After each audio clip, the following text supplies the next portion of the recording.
morning. Oh, wait, Good no, it's morning. not. Look at Oh us. my I'm so used to gosh. it.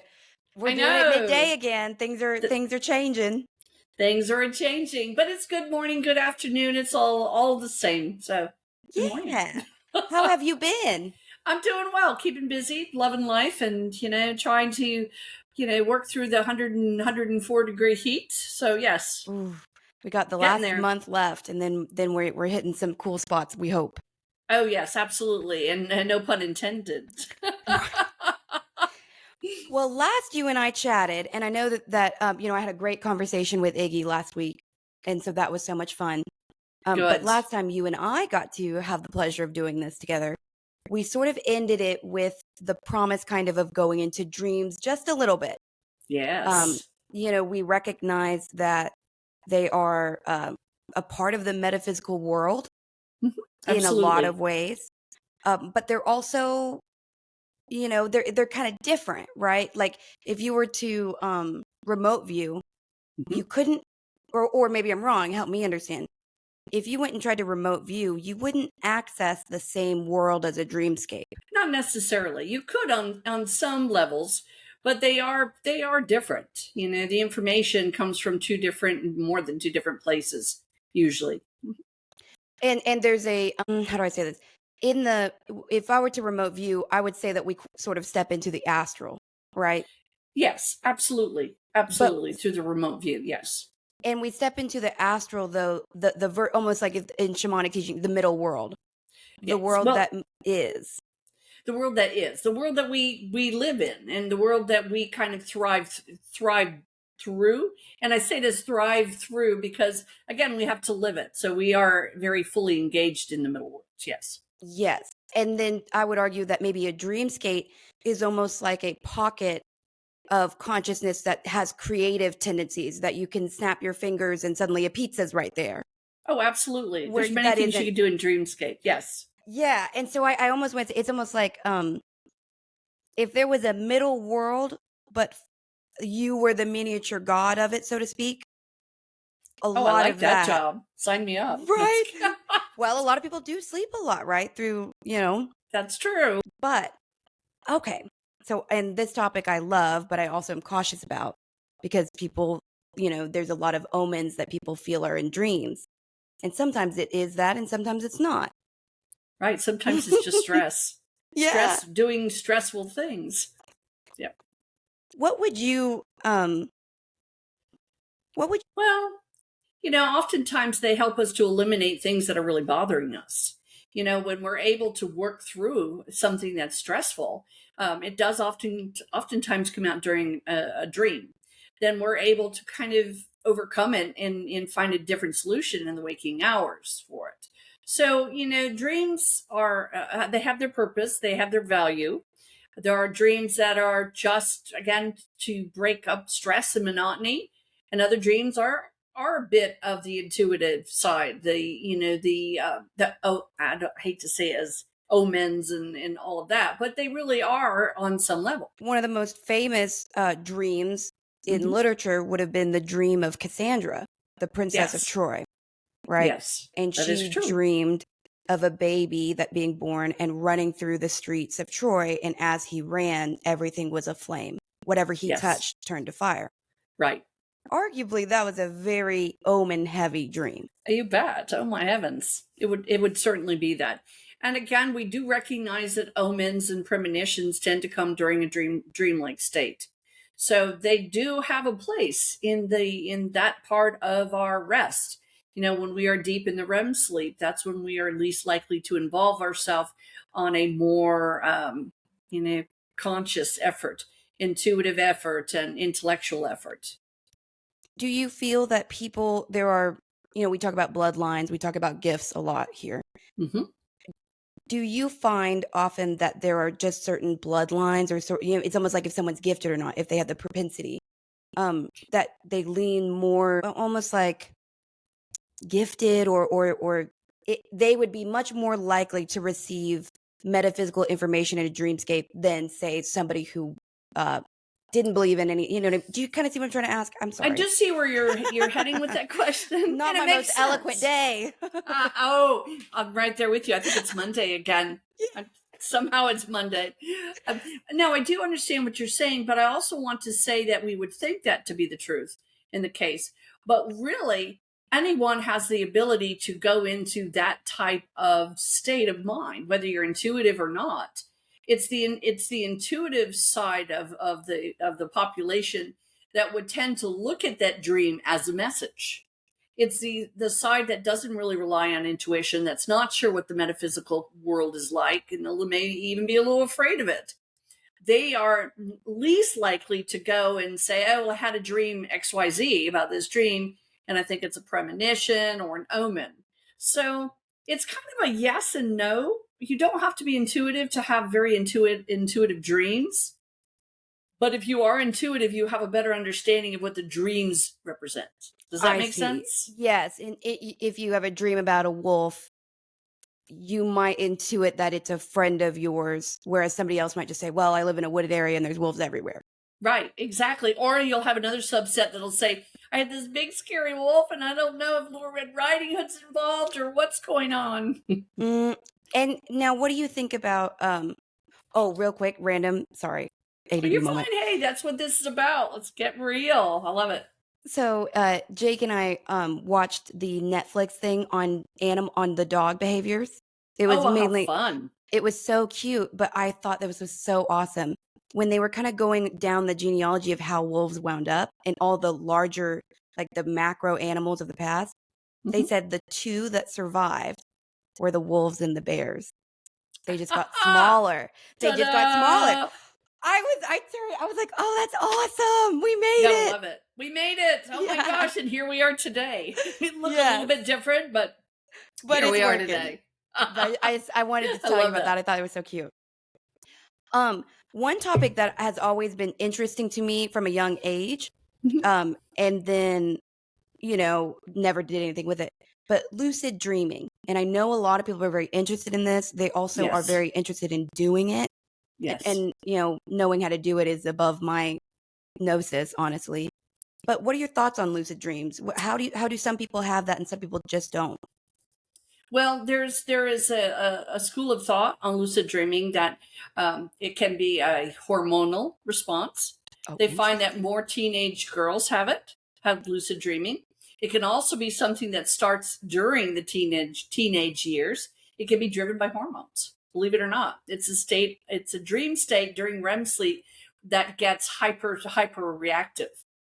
And so, remember when we talked about traveler entities? Yes. That is the other thing that you've shared with me that has any relationship at all with hormones, usually in teens. Yes. So just stab in the dark, because we've not ever talked about this before. Is it like a creative power?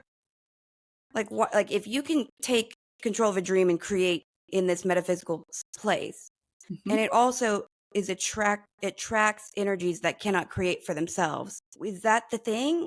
Because we've come into a place where now we can bear life, or not really? I'm pairing things together, but I recognize, and it's okay to pair it together because in some ways there's validity to that. I kind of look at it from a different standpoint. I look at it like babies can see spirits because they've been told that why not, right? So they can see angels, they can see energies, they stare at them all the time. We get to teenagehood, especially as women, because of the estrogen, and we are more apt to have lucid dreaming. We're more apt to experience astral travel too, because we are, I don't want to say we're a bit more imaginative. That's not really what that is. But for whatever reason, whether it's physiological or however it plays out, we have better access, I'm going to call it better access, to another higher functioning energy. That doesn't mean that males don't have lucid dreams. Some men have a lot of good, solid lucid dreaming. Oftentimes omens, again, premonitions come from that part of the dream state as well. Or they can, I should say. They can come from that state.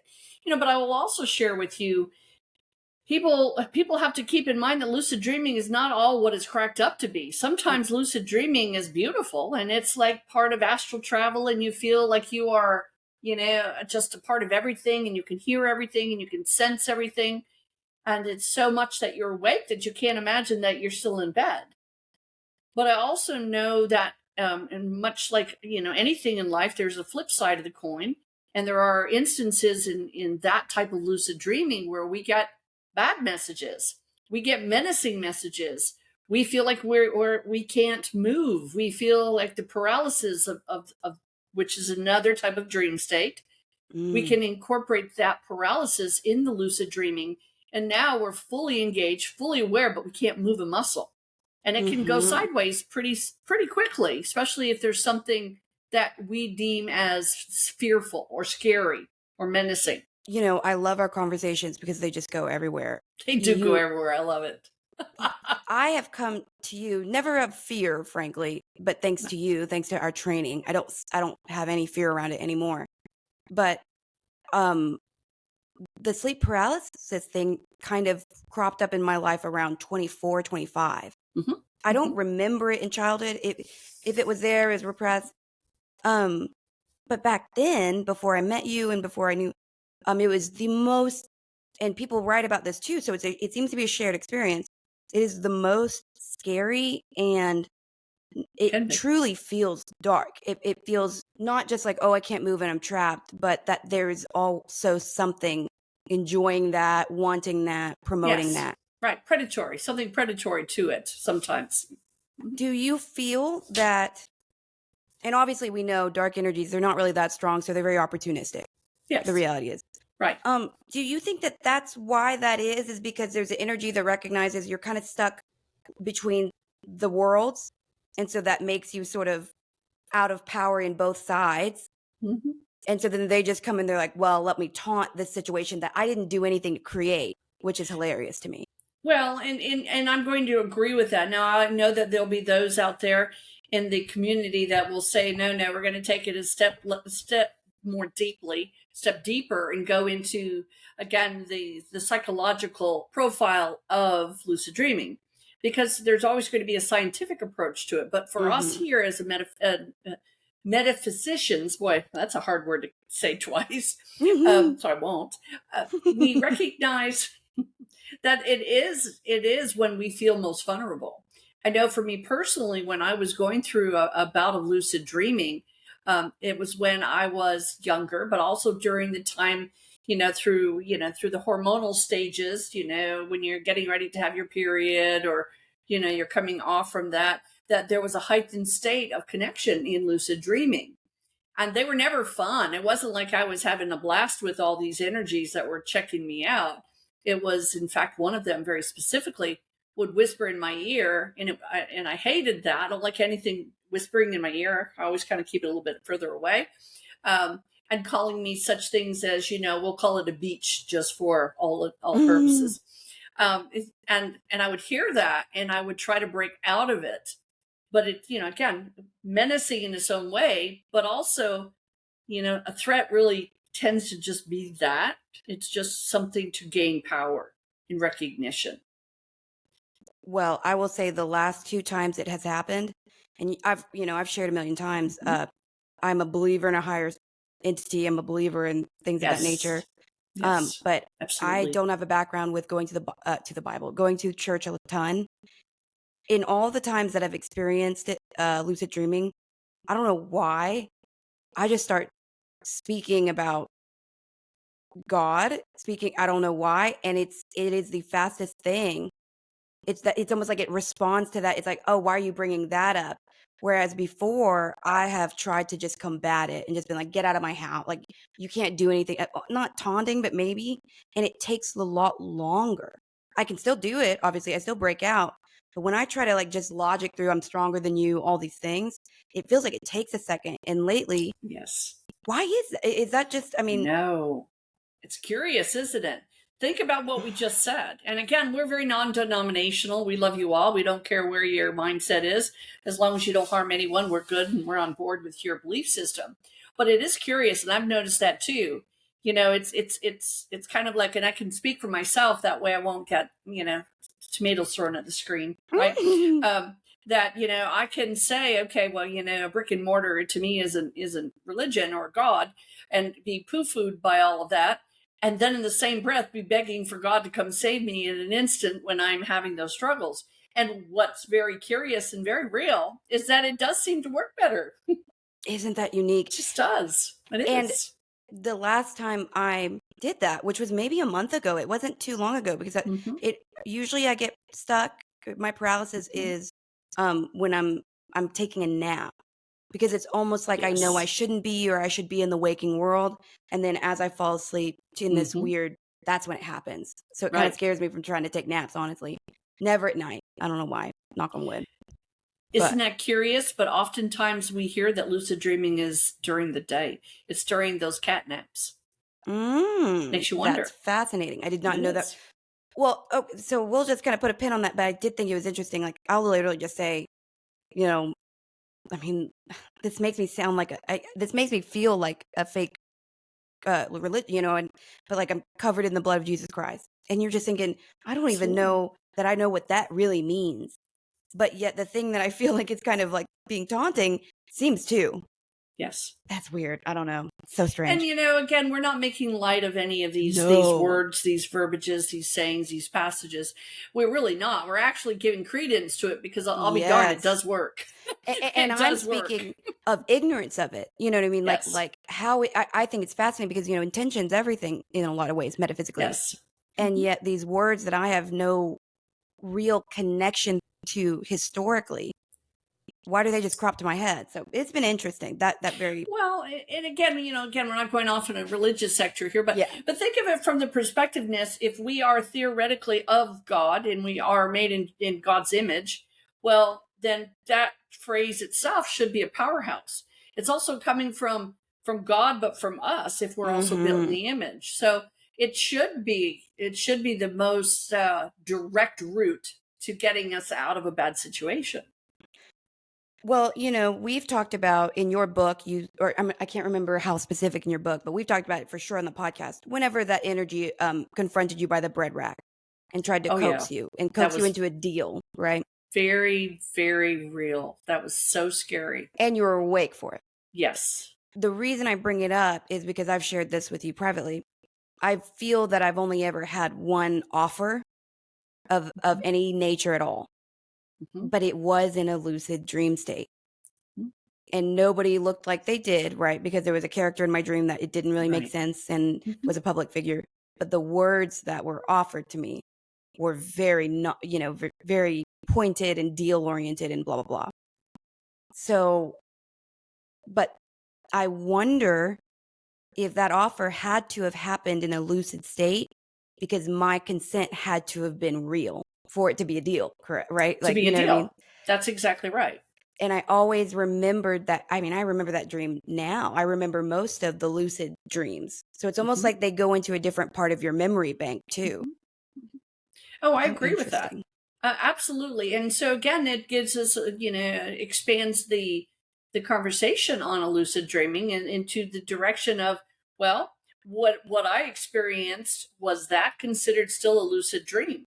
I Mm, was lucid, except I was in an awakened state, but I was also in a traumatized state. yeah, you were very And distanced from so, yourself. right. So, can we have, an upright lucid dream moment? I would, yeah, Because daydreams. yes, because I will tell you that part of that, I could also visualize myself in a nightgown, and I wasn't standing in the store in a nightgown, right? Right. When I was said you can go, I will take over. You can go.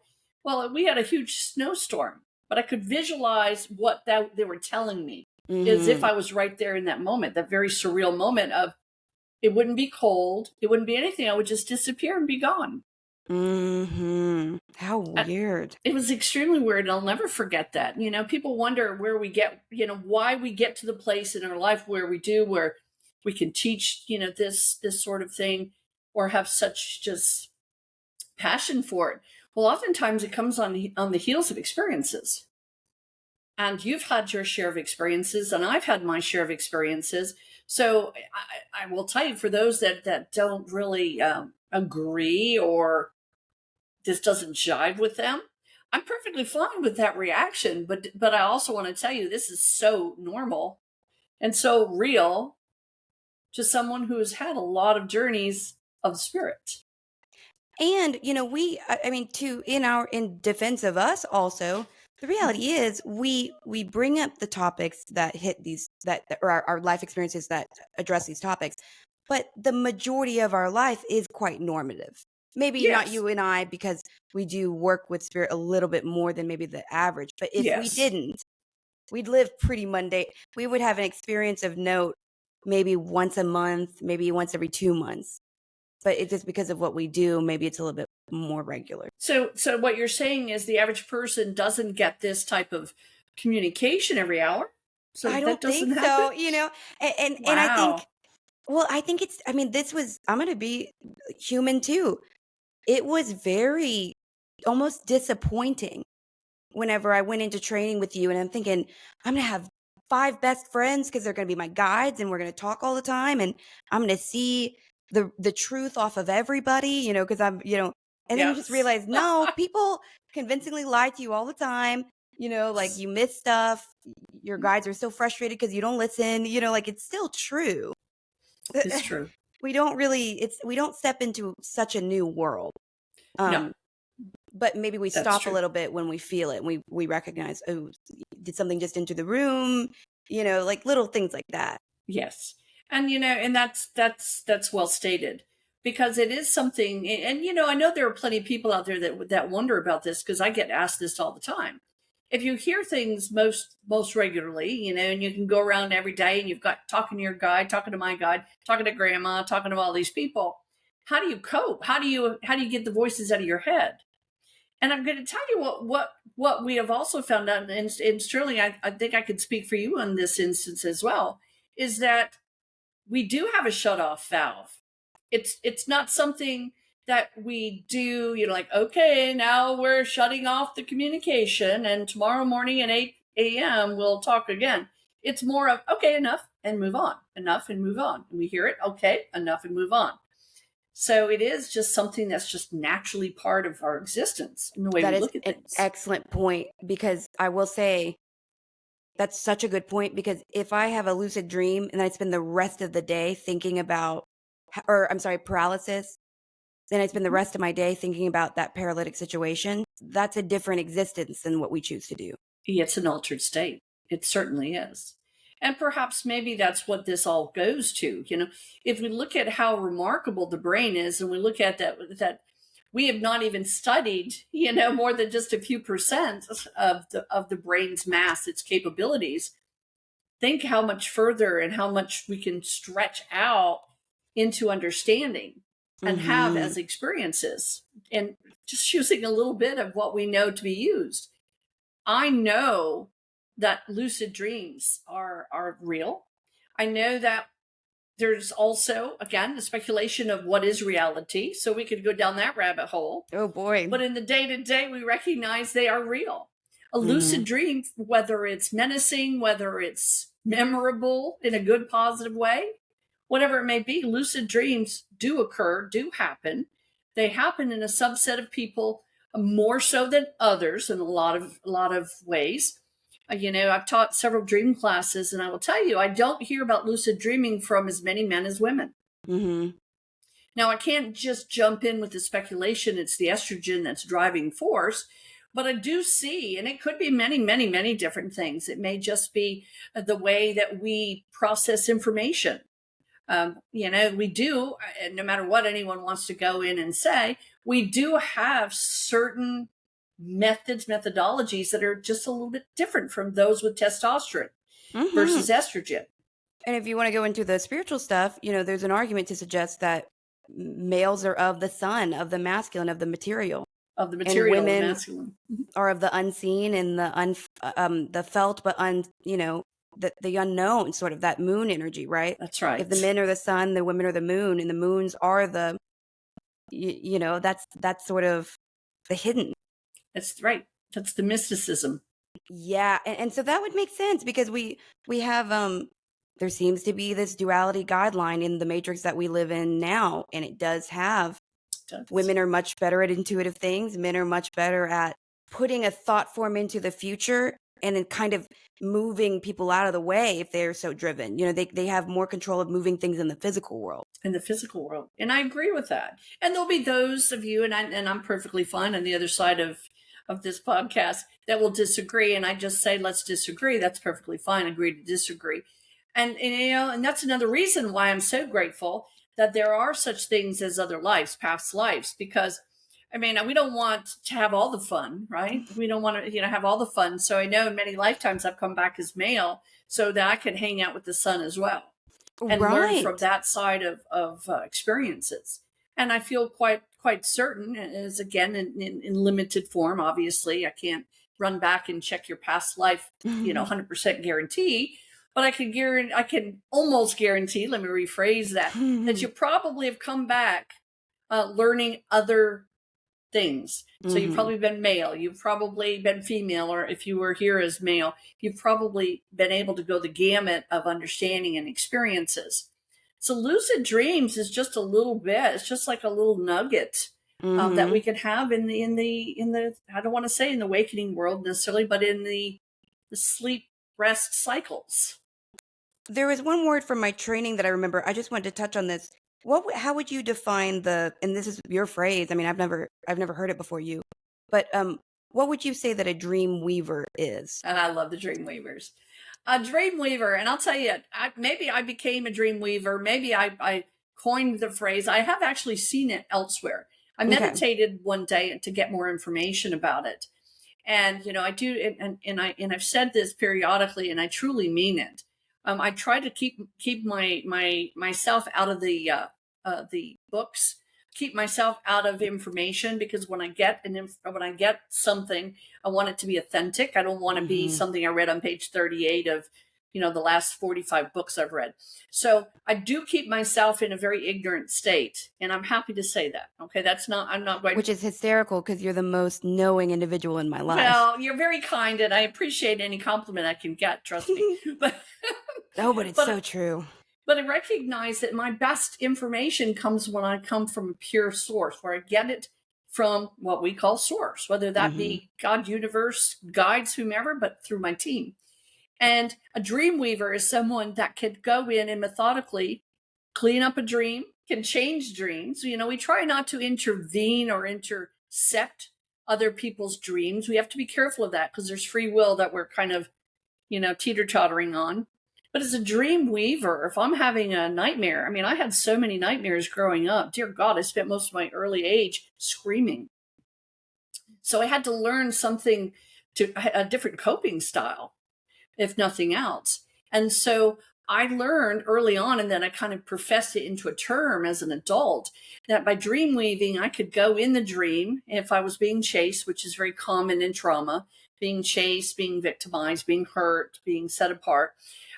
I could go in there and quit and say, no, no, you keep chasing me, I'm going to turn around and chase you. And I could see a change. I could see things coming out better. And then another way of explaining it, say I'm in a dark alley in this dream state, and I'm afraid, and I'm lost, and I'm getting scared, and I can feel the adrenaline rushes, even in the REM sleep. Then I can all of a sudden say, no, turn the lights on, and bring me a cotton candy machine out of nowhere, and manifest a whole different scenario, so that I give myself enough time to wake up. A Dreamweaver can also put a different spin on the end of dreams. How many dreams have we had where we wake up just as something yucky is happening, right? Well, it doesn't mean that we just, woke up and now we don't have to worry about the yucky. Oh, look at us, we saved ourselves. Well, no, because the yucky just kind of woke us up. So we're still in a mindset that something didn't go well.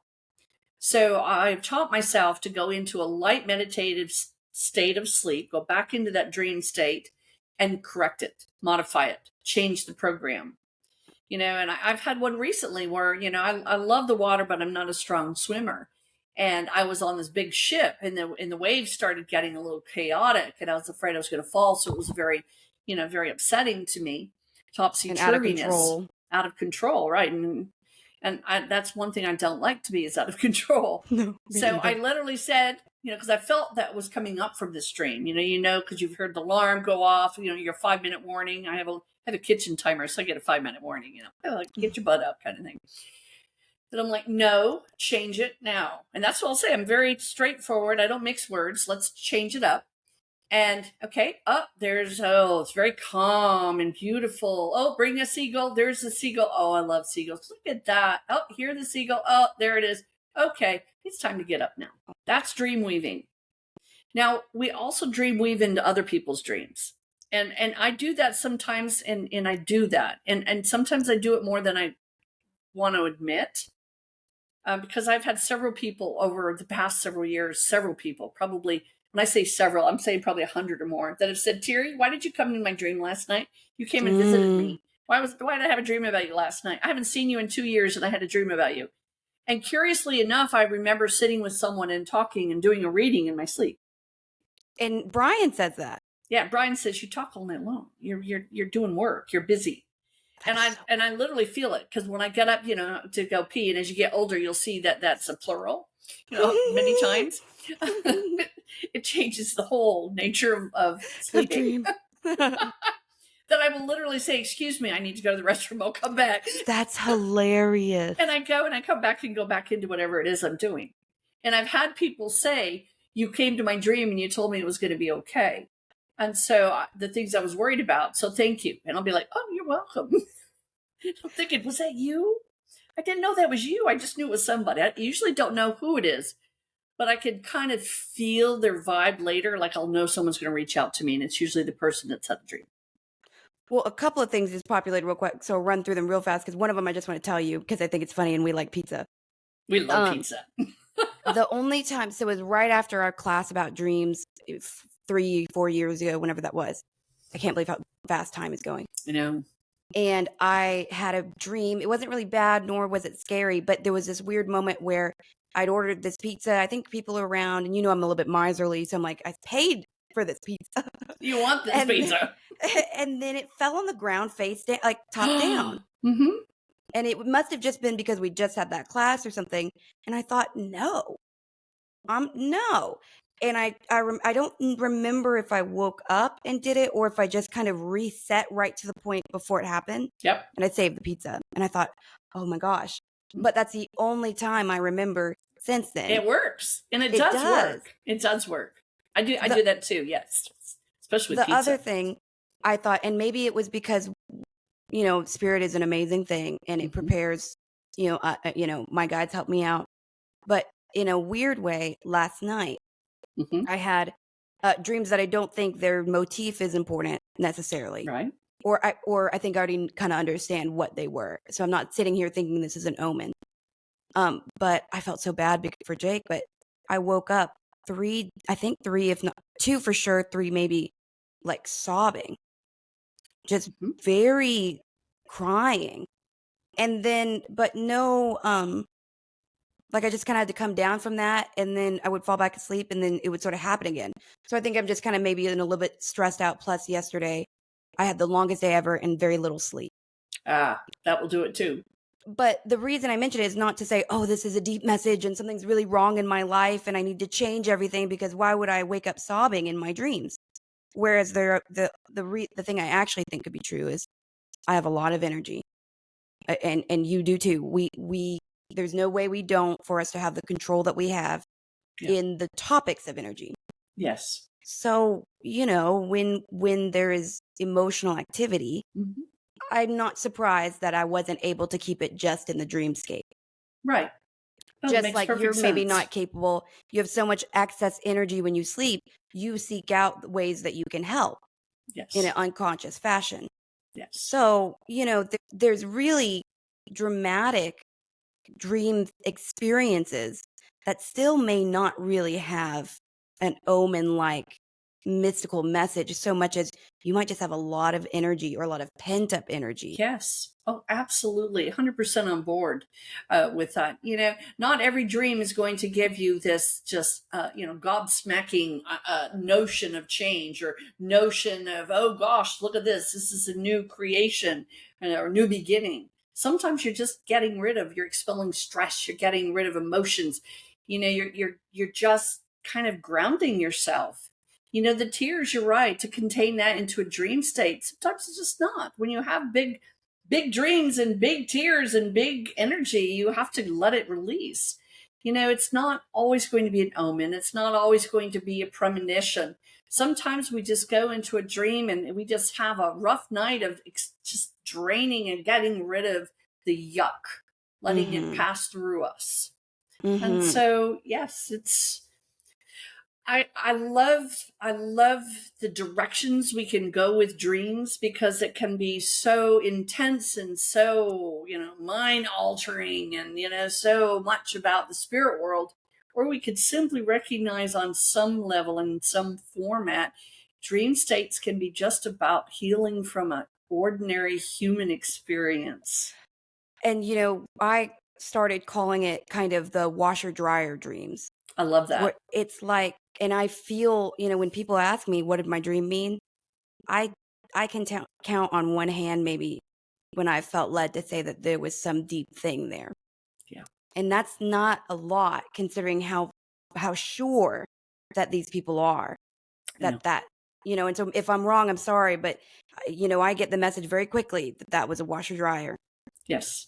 And just for a little bit of a sidebar, scientifically they talk about REM sleep. And then when you pair that with our modern, clinical psychology, they discuss basically we need the dreamscape, because it allows our brain to lay to rest things that are still, it's almost like an open tab. It's just allowing us to just close these tabs as we think about them and kind of order them in our mind. Yes. When you drink a ton, when you smoke marijuana and you do these things that you think are helping you sleep, it's compromising the most important aspect, which is the cleaning cycle, the washing and the drying. And so then you start having anxiety in your day and fears in your day, because you've got now a month and a half of pent up, unorganized thoughts, and your brain's really trying to know where to put that memory and what to do with it. And you're not really having the ability to, because your REM is so compromised. Exactly. So I say that to say, everyone's got their free will, but we do maybe need to take a little bit of a break sometimes and get real sleep, because our mental will suffer. Oh, absolutely. And it's so interesting to me, if you look at the sleep cycles themselves, we're actually in a state of REM for a very short period based on all the different stages. And REM is our restorative sleep. So if you're in bed for 6 hours and you've gotten 25 minutes of REM sleep, that's your restorative sleep. And I follow a lot of fitness, keeping up with what's being said new about the gym and stuff, because I'm in the gym a lot. They even now recognize that there's a correlation between REM sleep and muscle recovery. Yes. So it seems holistically healing. Very much so. Very much so. And for all of you wonderful folks out there, there's so many apps that can help give you maybe not 100% accuracy, but give you, kind of a direction of where to go to see how well you're sleeping, to see how many hours you're actually in a state of slumber. What is REM sleep? What is deep sleep versus light sleep? How many tosses and turns are you making for an evening? So you can get a better understanding. I mean, sleep itself has its own whole topic. I mean, we would like to believe that we just close our eyes and there we go into this magical place of nothingness. But for many of us, sleep state is more active than day sleep. Yes. I literally track. I use Pillow. I use a Samson app, a health app. Oh, nice. It has that on there as well. A little plug-in for Samson. Don't forget us in the big picture. We'll see you. Right. We'll see you on the flip side. On the flip side, the other side of the news.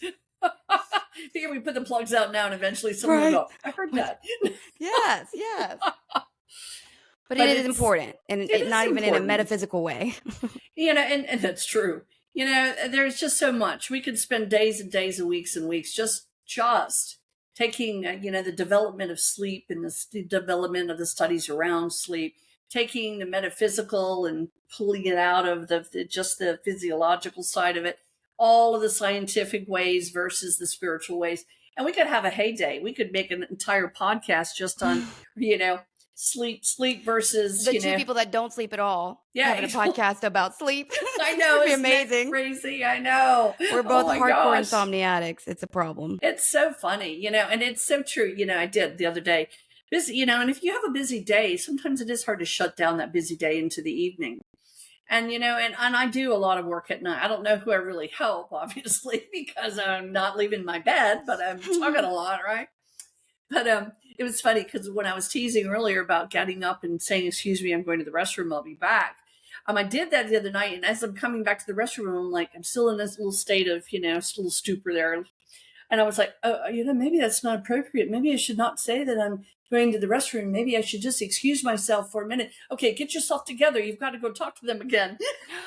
Oh my goodness. And the restroom, the bathroom is not that far away from where my bed is. So that was a lot of conversation in a short little bit of walk. Mm-hmm. But we recognize that we do take a lot of our day to our night. For the good, the bad, and the indifferent. We just do. And now, with that said, we're about to confuse the audience entirely. Oh, let's do that. I like that the best. Because I know we just said the majority of it is not this, but we do have to recognize that it is also a place where omens, where communication from loved ones, living and dead, can occur. Yes. So where, and the boogeyman. Right, well, correct, unfortunately, yeah. The good, the bad, the ugly, like you said, right? How would you say it for the modern, like the non-intuitive? Okay. What are cues that you would recognize to say, oh, maybe this is grandma? Oftentimes what we'll do is we'll get for people that are not really metaphysical, that don't have the deeper spiritual connections, that have lost someone in the spirit world, but doesn't really think about how to connect to them on any real basis. They're just kind of, miss them. A sense of smell, smelling a perfume, smelling something in the room is a big one. I hear that one a lot. Oh, and wow. It's like the only one I know that wears gardenia perfume is my grandma. Or all of a sudden now we're smelling, the pipe smoke from dad or granddad or uncle or whomever it may be, a spouse. And we can get that sensation in a dream state. Oftentimes it's hard for us to know because we can have these states of dreams in the lucid state, of course, so that we get even more feedback. Not only do we smell the pipe, but we can see them, we can feel them. I know there are plenty of people out there that have had an experience, and it's an anomaly of someone sitting on the bed with them. Mm-hmm. We probably at least, maybe I'm just speaking for myself, but I've had at least one of them. Mm-hmm. Most people have had at least one experience. Well, we could let our minds go in all different directions and go, oh my gosh, that's the boogeyman.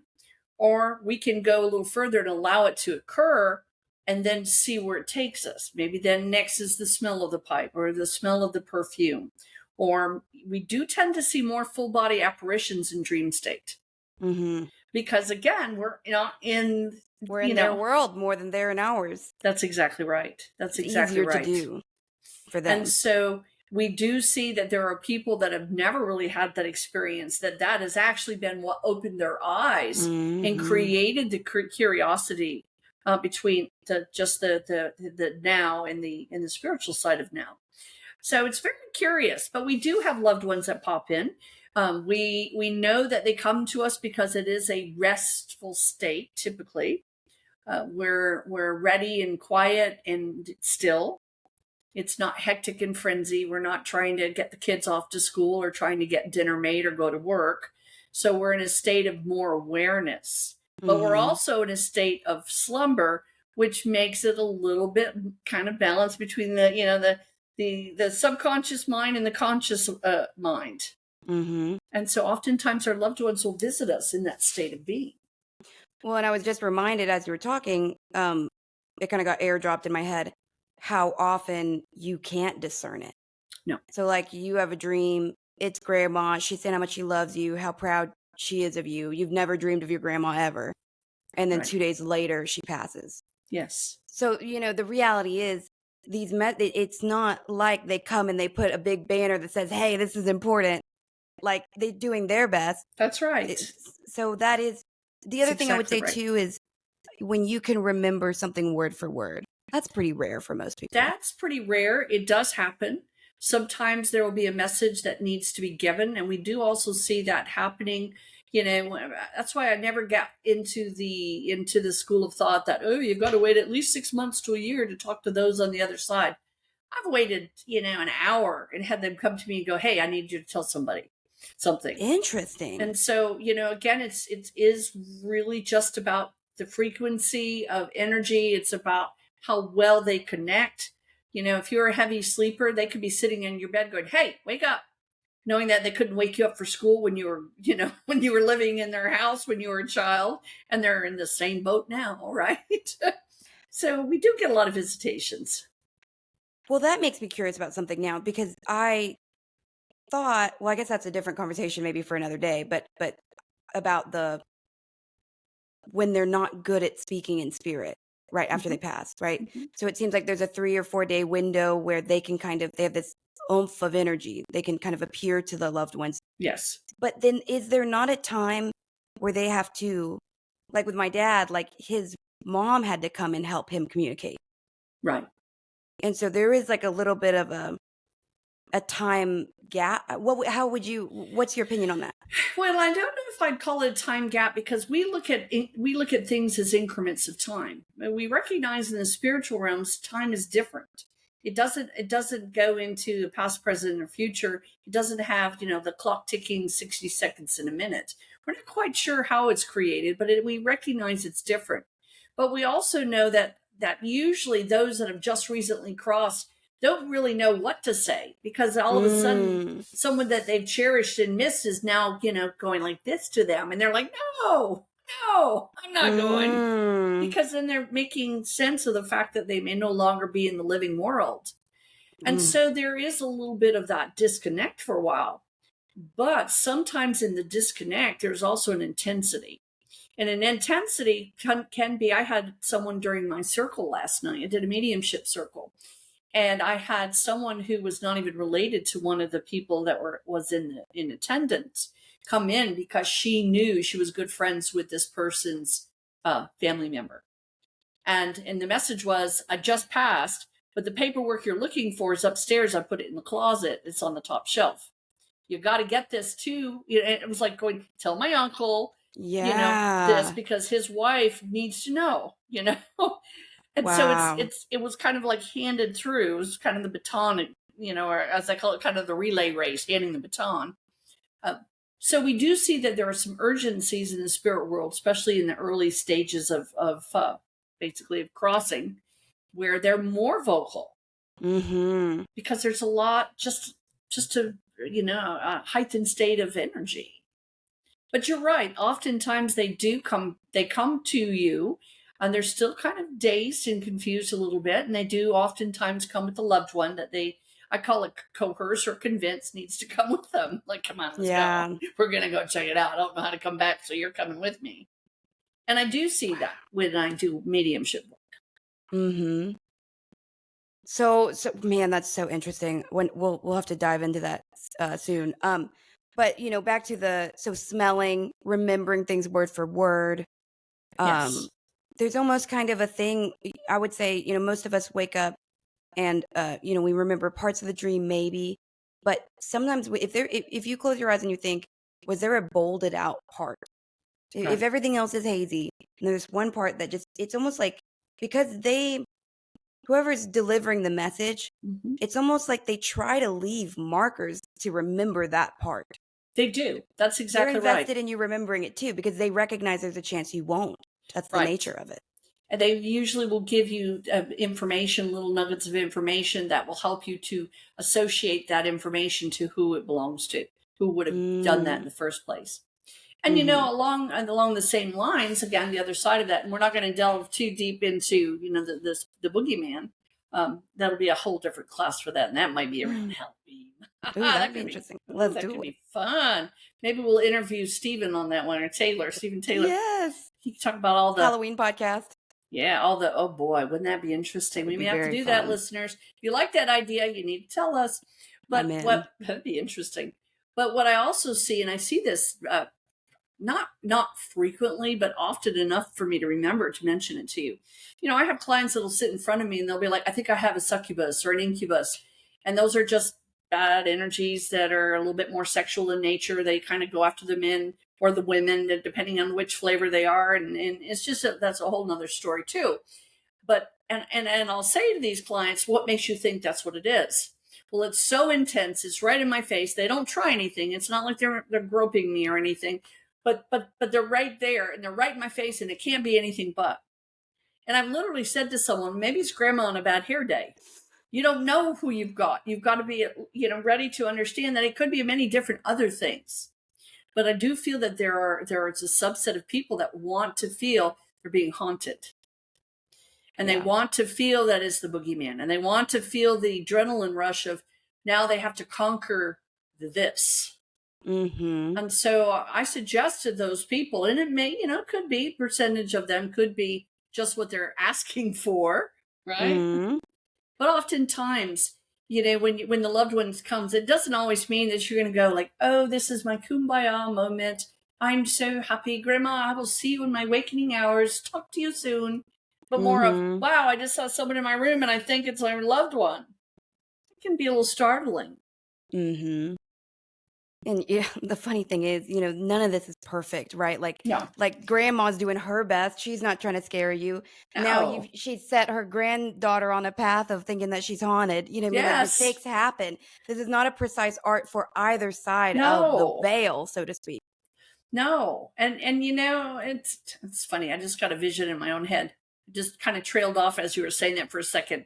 Because I know I'm coming back. I just don't know how I'm just going to make it a lot of fun. Let me put it that way. I can see going, hello. You're like, listen, here's my time to shine. And my time to shine is right. That's right. Oh my gosh. That's a bad thought. Got to get that out of my head for now. For now. For now. Well, so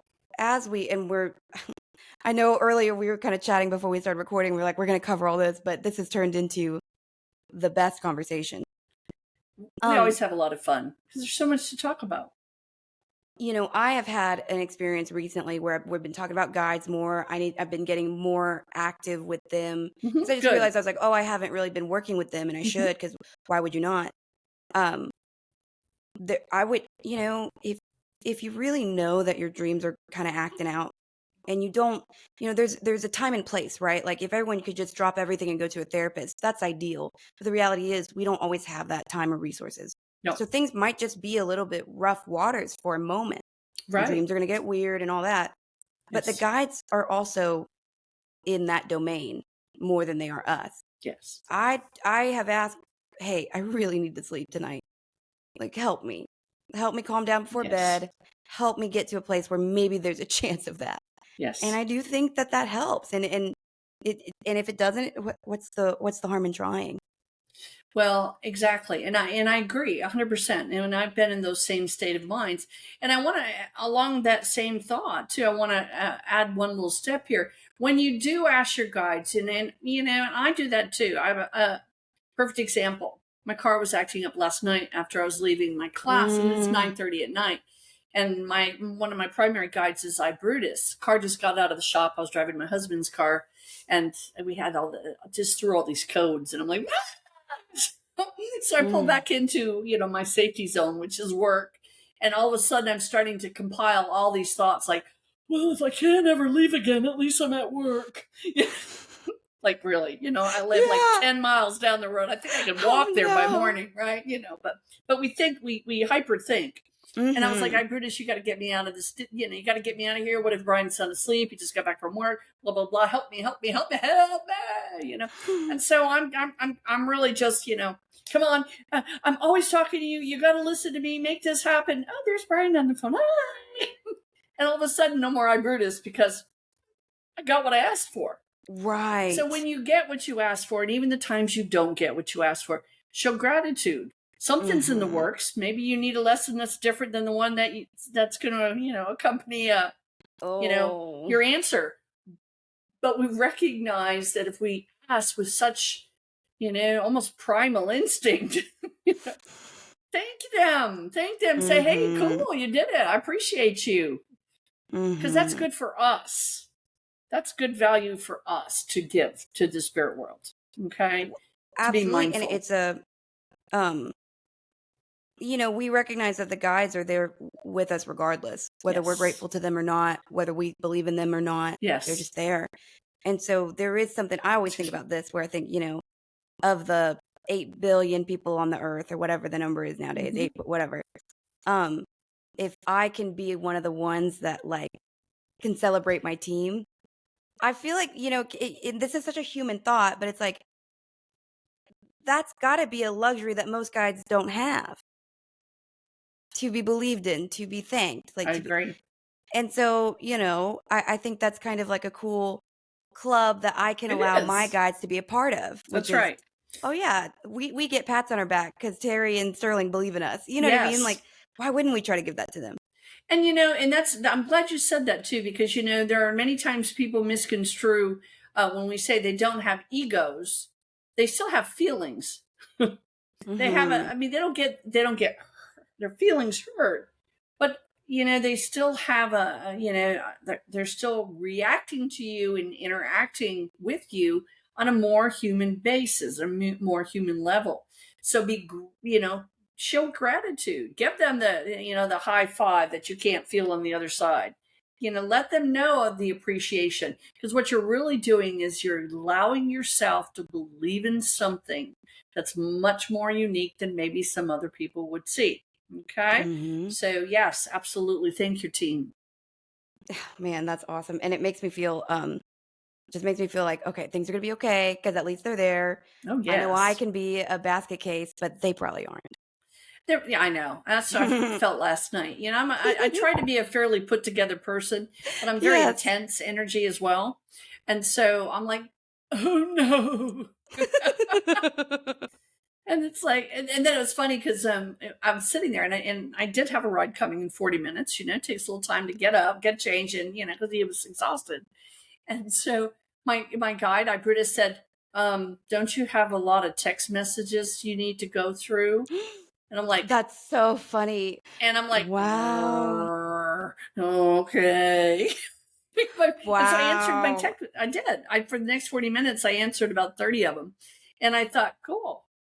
I did it. That made Wow. sense. Yeah. So yes, I love the I world love that that. we live in, and the world that we are part of. Another world. Do you think that the guides use dreams much? Because I get the feeling the answer is no. I don't feel that they do. I know, I've never seen I Brutus in one of my dream states. I really haven't. I mean, now I've had other guides come to me that I may never have met before, or I'm curious about who this person is in the dream state, that I could probably kind of come to an idea of, or maybe even a conclusion that they are another guide. But typically, the guides I work with, I've never seen them action packed in a dream. You and I are very close at Hmm. this point, family. Yes. What are and again, I've never seen your guides. And have you ever seen mine? Because I don't know that that's like a thing that happens much. There are times when I can get visuals of guides, of other people's guides. Mhm. But I don't feel a need to, and I don't request that I see them entirely. Does that make Mm-hmm. sense? Totally. So where I know you've got some strong guides, and I know you'll have some male and female around you as guides, and you have a warrior as a guide, I recognize that they're yours. Mm-hmm. And I can't, they're not mine. So it's kind of like, more than anything, the goal is for you to see them. Thank you. And that's because my point with that was we are as close as two metaphysical people can be. Mhm. And yet it is not like a block party No. where I see all your people. And so that, I know No. I've said this until I'm blue in the face on this podcast, but it never hurts again. When people try to tell you who your guards are, their names, their occupations, I am so wary of that, man. I just don't like it. I've never talked to somebody who is telling me that this is information that's been given to them. I've never felt that it's right. Like, and then I wondered, oh, have you just set yourself against somebody knowing all these details about your guides because I don't have all of those details about mine? I wondered, I was like, is this an ego thing? Have you not done the guide work? And so you assume no one can. But the Right. reality is, it's like when I have asked about that, it's almost like I've got guides that won't let me engage with them all the time. So they're telling me no. You know what I mean? Like, I just don't know how somebody can go and dig into someone else's energy and say, oh, here's what you got. Da da da da. It's just, It's I very just don't. difficult. Yes. And I get it all day and every day. You do too. Now, there are times that I will see energies because I've seen it. You know, I had one the other day. I said, I don't know exactly who this is, if this is your guide or a loved one, but you have a priest by you. And he said, that's my uncle. I said, great, because there's a priest, but I wonder if the monk behind him is your relative too. And he said, that's really weird because I think that's my team. That's my guide. But I don't have enough feedback to give all of the information. Now I may give a little bit of an understanding because I'm setting them in a direction. But along with that, I also want to share with you, you know, because you have that, and I agree, that's one of your pet peeves. The other pet peeve that tags along with that is when all of a sudden I hear people say, and they do it regularly, oh, look at that. Queen Elizabeth is your guide. Oh my gosh. Look, there's another one. And every person of adornment in any, you know, history book is Oh, now man. yours. I am not saying it's not possible because they belong to someone. And I do feel that people work with Mother Mary often.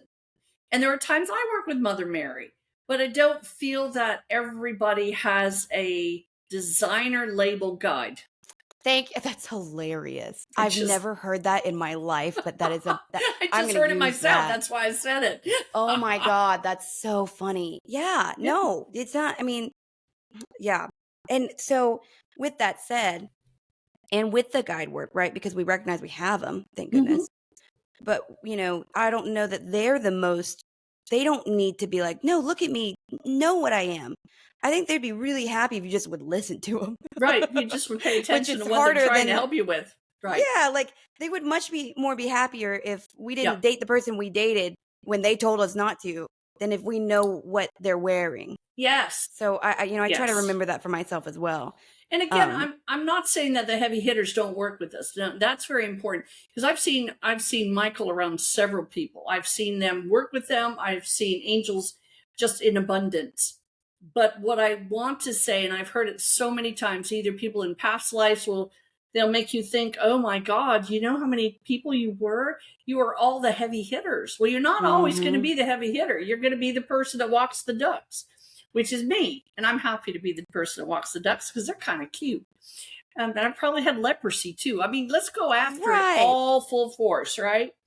But recognize that not all the time, in all ways, can we be those energies or have those energies in our team. If you ever do have, because I would, and I want to kind of tie this to the dream thing too. If I ever felt that I had a dream where I was visited by someone else's guide, I would assume one thing kind of strongly. And if this is off, tell me.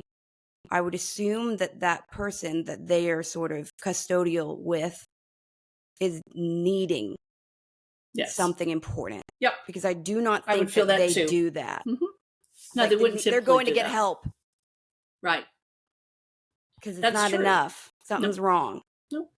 So that's one thing that I would say too, is if a guide ever were to show themselves to me, I would be hyper focused and try to figure out what has gone so badly that now we're sort of out. We're like, okay, us and our team, we can't help Terri.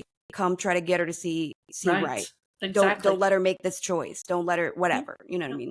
And you know what's really, this is interesting. I just had an epiphany, and I've been doing this a lot. And I just had an epiphany. Do you know it's never once come to my understanding or my questioning or my conscious mind, my husband must have guides. Think of that. And I've never seen them. How cool is that? Oh my God, that's well. You knew he was to get into a subsection. Yes, but you knew he had bear energy. Oh yes, very much bear energy, and I also know that he was a Viking in a past life.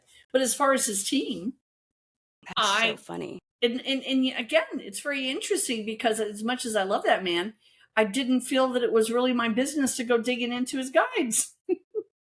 Wow. I mean, That's so that's interesting. curious. He better not have any hut goddesses. That's all I can say. Right. It's Aphrodite. No. I'm not sharing my bed with anybody. Wow. Well, But it's how interesting. fascinating. I just realized that. I mean, wow, that's pretty cool. But it makes Well, sense. I mean, to if you me. want to take a second, just out of fun and curiosity, do you feel that it would be a male or female as his main? See, What? that's Oh, no. hard because then you're putting emotion, Mm-hmm. you're putting insecurity, you're putting all the things that make us human. Yep. And in order for me to answer that as accurate as possible, I would have to answer it very quickly. And my very quick responses is he's definitely got a female. That's so funny. Because see, my human in me, when I tried to feel it out, I got so nervous to be wrong, and then it dulled my. I was like, it could be either. You know what I mean? So Well, you're right. You should have and been that's faster for okay me. too. And it's because we realize that we've got more than one. So, you know, probably, you know, and I'm not saying that we could be 50% right or wrong because we have a lot of energies that are non-human. And then, you know, we have energies that are just energy balls. We have aliens. We have a whole host of energies that that don't really always encompass the human spirit. So it's quite remarkable. But hey, I just have to find out. I'm gonna have to ask him if he knows. That's a burning question now. I love it. Is he home?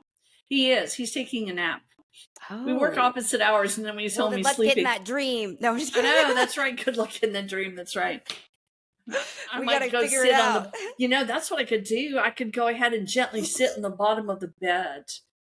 Yeah. And then get back up and go woo, and then go out the door. That might be kind of fun. No, just kidding. You know, the irony though is he is so not metaphysical.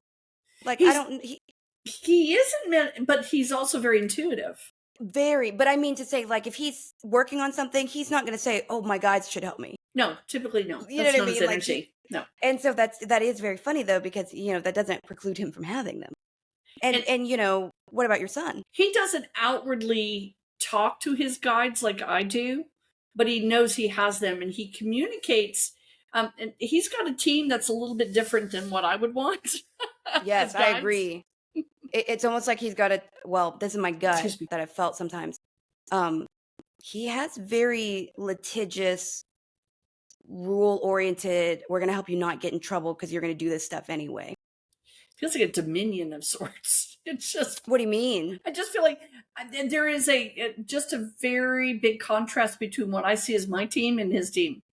I feel his team come because almost like they have made a contract. Yeah. Very contractual.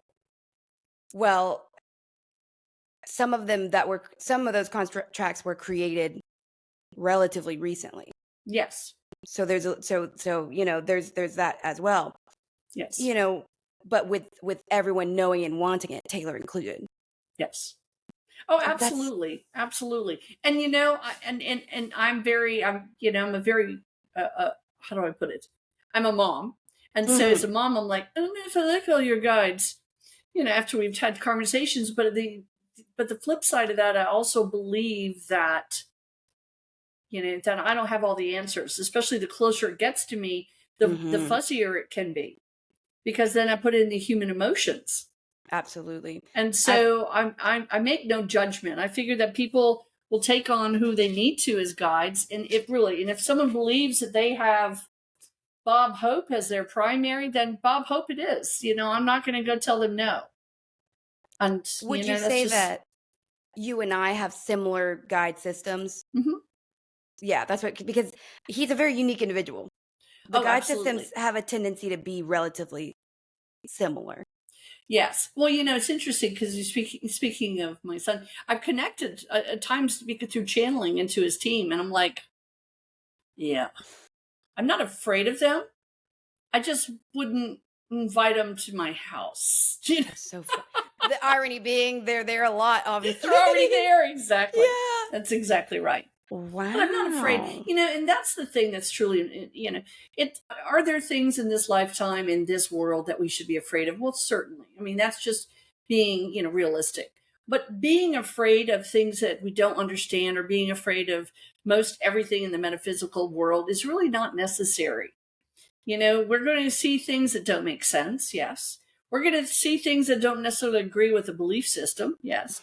We're going to have energies around us that we probably wouldn't, we'd never be friends with if they were real in the day-to-day life. So, it's when you have a curiosity and a wide berth of understanding of what can be, or what is, or what, I don't even want to say what should be. It's just whatever is around. You start seeing things in a different light. And, it's just, I don't know how to put it in better words than that. There's a lot of light in our world. There's some dark too, but there's a lot of light. And out of curiosity with, for instance, obviously your two parents would have had guides. Oh yeah, I'm sure they did. And so does there come a point, obviously you have the ones that you're born and die with, right? You can't, Yes. those are there. Those are with you. Mm-hmm. But there has, just like we talked about recently, where, Gladys was scared away, essentially. When I was writing my book, she screamed. And there has to be a version where I have a set of guides that are comfortable with my energy, or they wouldn't be there. Right. And my energy just happens to be murder-free at the moment, right? But if now, I for were the to listening audience, she has not done anything in this lifetime. Okay, there we go. But it's like, if I were to somehow break, my energy were to become so different than as I am now, I would make an argument to suggest that the guides that I have now would be less comfortable working with me. I would think so. And so then I would assume, if I believe that there is a goodness to that process, which I do believe that there is, I don't think guides come in to make it worse. Right.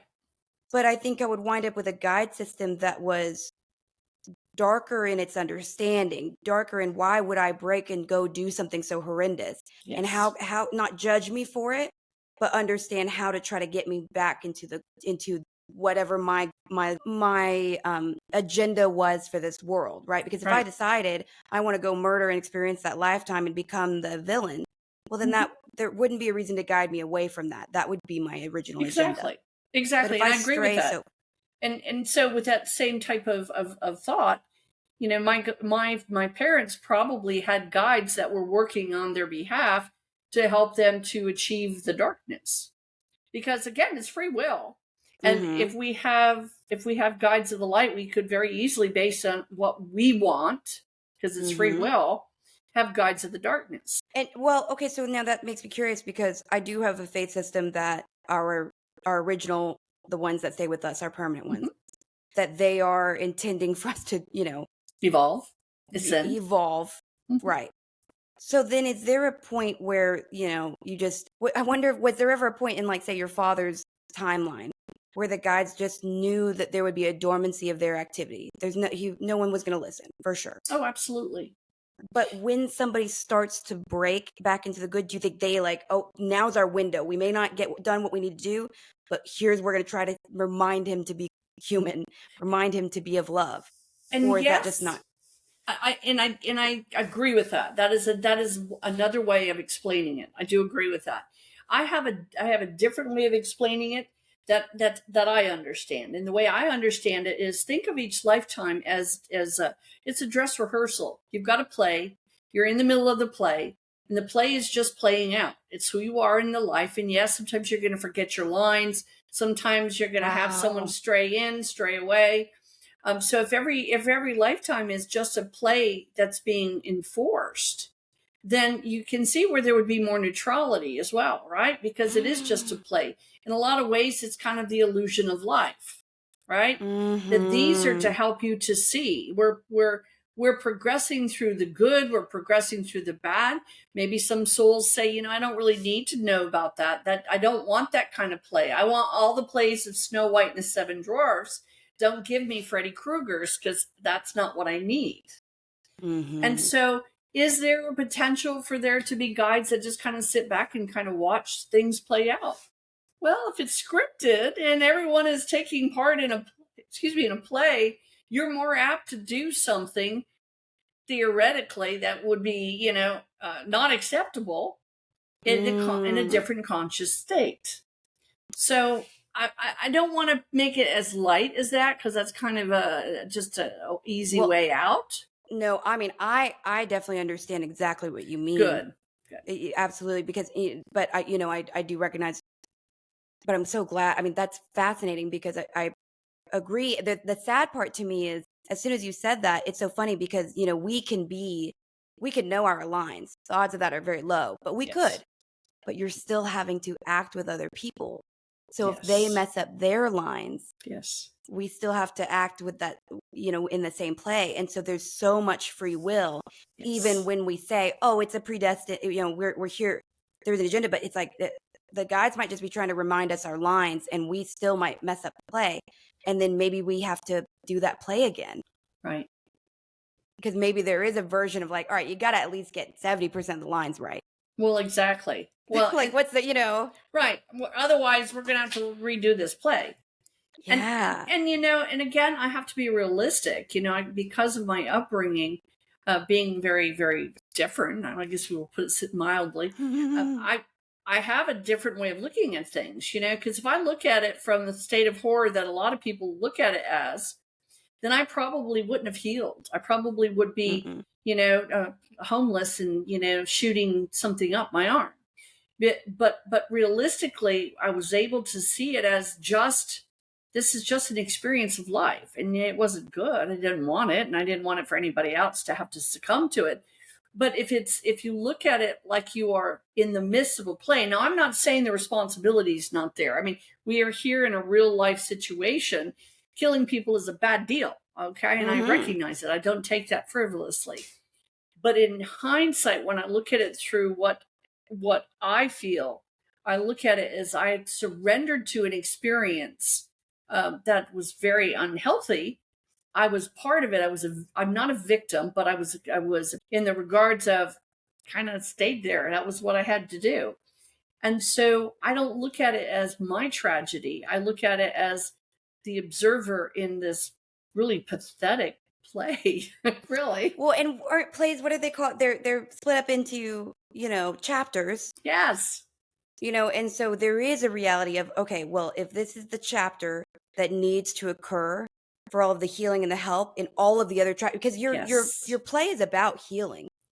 Yes. But there had to have been that first chapter of destruction to put it all into perspective. Bingo. And to help you hone your skills. And that's why when I wrote a book, I made very short action chapters. I love that. Wow. Because I didn't want people to you could feel the intensity, but I didn't want you to become depressed because you were dragged through it. That's the difference. Well, you always say, love first. You wrote it with that, with I felt almost a protection of the reader, because I know you personally. So the second time I read it, I was pretty, honestly, because it's just so different. First time I read it, it hit me hard because of the details, but not hard because I didn't know you well. Right.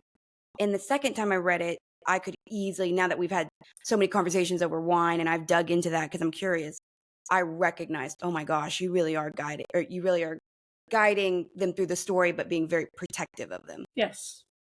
And I love you for that. That's amazing. There's bad things that happen in our lives, and we can make some terrible decisions during those bad events that affect us for a lifetime after. And so no one's going to stop the play. Exactly. So that's scary too. You've got to roll. Man, I love that analogy so much. That's great. Yeah. It's an easy way for me to wrap my head around it. And it keeps, again, I mean, yes, are there things that could become triggers? Yes, I mean, obviously, I'm still human in a human form. And so there's triggers of the past, just like there would be for you, things that do make us, remember or saddened by or things. But realistically, they serve no purpose now. Right. Mm-hmm. I mean, none of those things happen now. Those things are of the past. So I have to look at them as events from the chapter in the story basically called life, the play of life.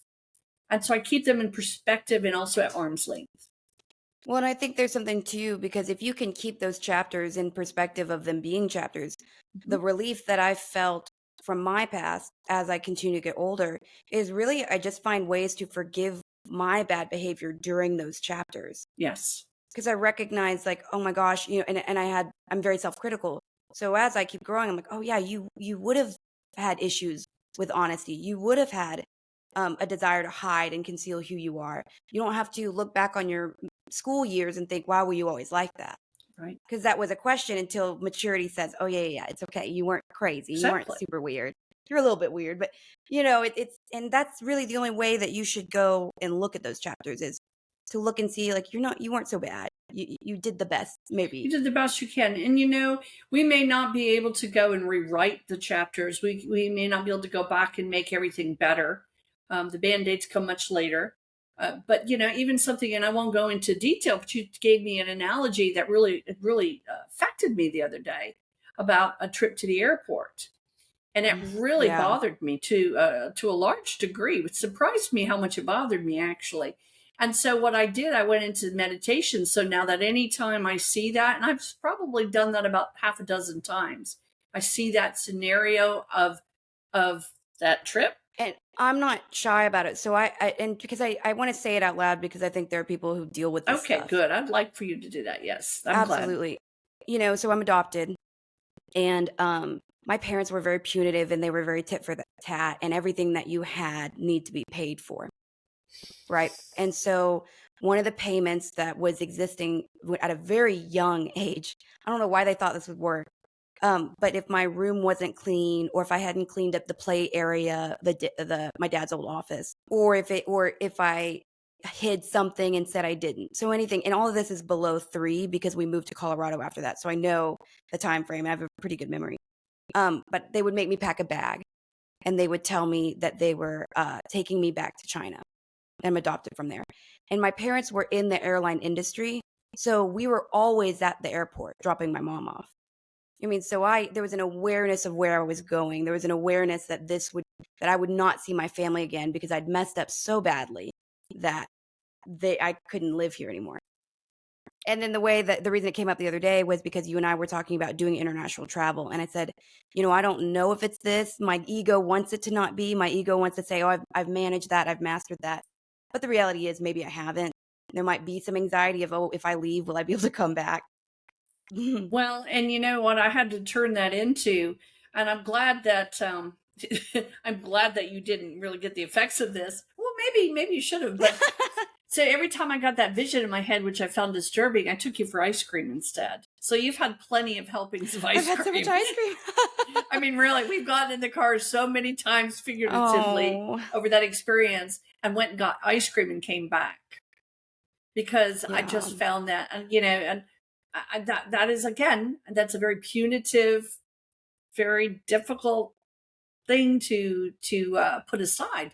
And even though now that you're a grown woman and you're extremely independent, and you're extremely ambitious, you've got all the beautiful traits of a wonderful human being, we see that life has triggers.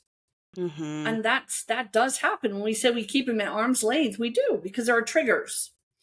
Yes. But I do want you to know that I've taken you out for ice cream many times from that trip since we talked about that. Thank you. And I'm sorry that did, you know how I am. I don't want anyone to be, but. Well, no, sometimes we hear things because what they do is they need to be said. Number one, Mm-hmm. You need to say that. I needed to hear it. I needed to feel it. Because will it do something different for me? Will it make me more empathetic? Will it make me see that there are little nuances of action? And that wasn't a little, because that was repetitive. And even if it was once, that's a pretty scary thing for a child. But we see that and we know how we can help others because we don't want people to feel that lost or that afraid. Oh my gosh, yeah. So it actually was important for me to, and you got a different flavor every time we went. So I'm going to tell you, you've had your fill of ice cream. I love just you. For the record. Thank you. I love you so much. I love you so much.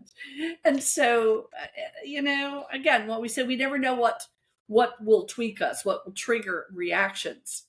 And going back to dream states, some of those dreams can be triggered by some action. So that's when I always change it. I always try to do my part to dreamweave it, go into it and take the boogeyman out, It's rare. It's very rare that I have dreams of my parents anymore. It's very rare. But when in the rare time that I do, if I see them coming in, as an example, say for instance, I'm in this house and I look and they're walking in the door, then I just go lock it. And I'm like, no thanks. No thanks. And I I'm change good. the dream. Right. Oh, that's funny.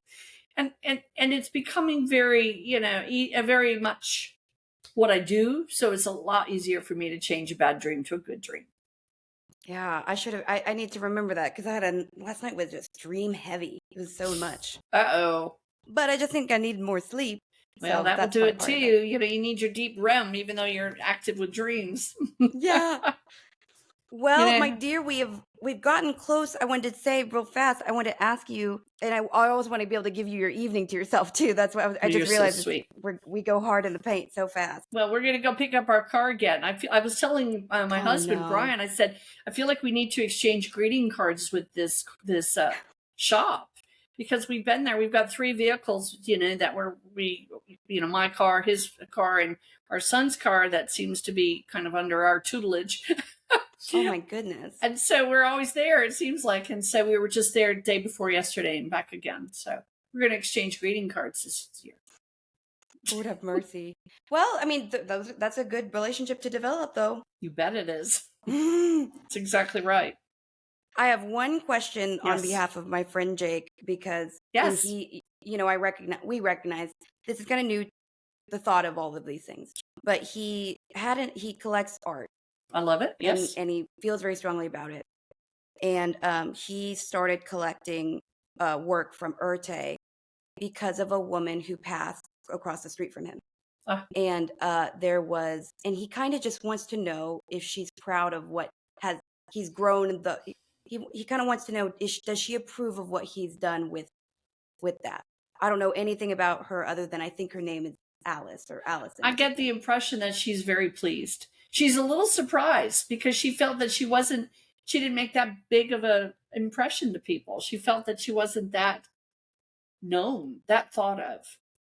And she remembers him as a little boy, and he would be shy at times and then a little precocious at other times. And she just feels that was such a loving gesture for him to find that as a way to kind of think about her. And she doesn't want to use the word of honor her, but to conclude her. She's saying, what a wonderful way to include me. I feel that she did have a very, and in some ways, I don't want to say a sedentary life, but a little bit more quiet. And I feel like this is her kind of celebration of life is through the art. So yes, she's very proud of that and hoping that he'll continue. Yeah, he just got another beautiful piece the other day. So yeah. Awesome. And, I said I would give an inquiry regarding that. Makes perfect sense. Yes. What a wonderful thing to do. Isn't it remarkable that we can find things where again, things that really touch us, not just triggers, but touch us in ways that it takes us forward. And we do things in our life that we hadn't really set out to do, but we find a path of it because it makes us feel good and wholesome and connected to things that really matter. So that's really cool. Well, and I have no relationship with art really, so I admire always him for his taste and his fashion and his eye for art. But, being around him and seeing all of the art, he has Dali lithographs, like a million of them. Wow. And just for a whole night, we just drank margaritas and set up this wall. How beautiful. But I want, I'm metaphysical, and I wondered, is not concern. I mean, is there an impact of energy in a room or a house or anything where somebody sat and did that work? Like art is an intensive thing. And we recognize that effort being laid in place leaves energy. Yes. So, now there's his secondary office. It's all just Dolly. And he didn't ask me to ask this. I'm asking for me, I guess, too. What does that do to a room? Well, it brings on the essence of the person that it is a reminder of. I love artwork, but I get overwhelmed when I go to an art gallery. Because for me, I have a tendency to go into the picture and walk around and see what's there and look at all the little pieces of it. And it becomes a bit overwhelming for me. So I would have to surmise that with me having that kind of very extensive response to it, that there are those that just feel a little bit of that at least and would go there and kind of reach into, how did the artist feel when the artist was doing this work? Was the artist lonely? Was the artist happy? Was the artist depressed? What is the landscape of the picture? Where is it? What type of, I would look at it from all different levels, and that's secondary. What's secondary to that is what type of painting, whether it's abstract work, it's, landscape scenery, whatever it may be. I always feel the artwork first. And I feel like where the artist was. Yes, when they were working it up. What's actually there is secondary. Wow. Yes. So, and I don't know anything about Dolly, and I don't want to besmirch him, but wouldn't that then be somewhat important that the person that you're collecting, that they be a good person, or that they not be so, like, if there was anger, you know what I mean? Like, that's something I thought of. Now, I feel very capable of guarding against that. I know that he's very capable. Yes. But things like we were talking about hanging a gallery wall in the bedroom, and I felt I was like, that initially, obviously, the thought of it's beautiful, but I was like, that's a lot of energy that's not of your own. And I agree with that. I do have a little bit of a different type of feel for that sort of thing. I have in my bedroom, I have all my family pictures. And I will tell you, sometimes I can't look at my family while I'm in there. I'm like, because this is my bedroom. And if I'm looking at it going, oh my God, all these people are like in here with us. But I will tell you, I love to look at artwork, but I am very particular about where it's hung, how I see it. Does it make me happy? If I look at something and then my first reaction isn't a pleasantry, I don't hang it because I'm such a visual person that I can feel all the energies in it. And I got to make sure that it's something very optimal. Otherwise, I probably wouldn't be able to. So to answer your question, if there was a lot of oppression in the artwork, or, the artwork was all stolen by, whomever later, Saddam or whomever, I may take a big exception to having even any type of replicas of it, because I would still feel the energy and the synergy of it. So the answer to your question is proceed gently with a gallery where you're going to be spending a lot of time, because it does have a reflect on your energy. It does reflect there. Well, and the last question, I guess, is with an artist itself, like Urte or Dolly or anything. Yep. We recognize that when we talk about our grandmother, it's almost like for that spirit, it's kind of like, oh, someone, like a little bit of a ear perk up. Yes. But with an artist, there is an assumption that they're being probably spoken about all the time. Absolutely. As it's being looked at, as it's being honored. Do you think that there's kind of a numbness as for like for Dolly or Urte? They probably don't notice when someone's just talking about their work. I don't feel that it's everywhere. It's everywhere, right? I don't feel that they do. I also feel that there's just so much energy in any type of painting. Even those got a weird feeling. What's that? I just got a very weird feeling. I just got a feeling that there is actually almost like that there must have been so much else that they were than their art, that it might even make them feel not seen. Could be. Like, well, no one will ever remember that I was a grandfather. No one will. So I wonder if there's even like that they would ignore it because they're like, this art wasn't even all that I was. It's all that everyone remembers me for, but it's not who I was. It's just one part of their life. Mm-hmm. Yeah. How interesting. It's fascinating. Again, that's why I don't play with tarot cards. I've told you before. Yeah. I jump right in the picture. I look out and I wave, hello. And so I take pictures very seriously. I'm very guarded when it comes to pictures because I don't want things that I have to, an example, growing up in my house, we had all these ridiculous religious pictures. And I'm sorry, the irony. Yeah, the irony. The irony. That's ridiculous because of who they were as people. Yes, yes. And I'm thinking, dear God in heaven, literally, why are you all on my wall? You're not doing anything. Yeah, you're not. And it's like, Yeah. okay. So, yeah. So I do have a different kind of lopsided opinion of artwork. Well, thank you. You're the only, I love asking. I mean, you're my mentor in a lot of ways. I'm like, what do you think? What are your, I'm sure it's beautiful, and I'm sure that it is reflective of good things in his energy.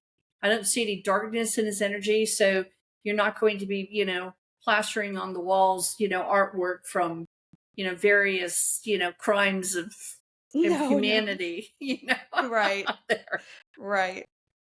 Yeah, and it calls to us too. I doubt he'd be attracted to something of that nature. No, well, we would naturally be against it. I would think so. And if he doesn't, well, then let me know. And I love you so much. We'll find a way to visit him in lucid dreams. No. He's probably like, all right, this is a lot. Yeah, no. He's probably like, oh, my ears are ringing. Get over this already, ladies. I love you so much. I love you so much. I've had a blast. Hey, Me you know too. what might be cool? What? Next time, let's talk about first aid. Yes. Oh my God, we didn't even get it. Ooh. Yes.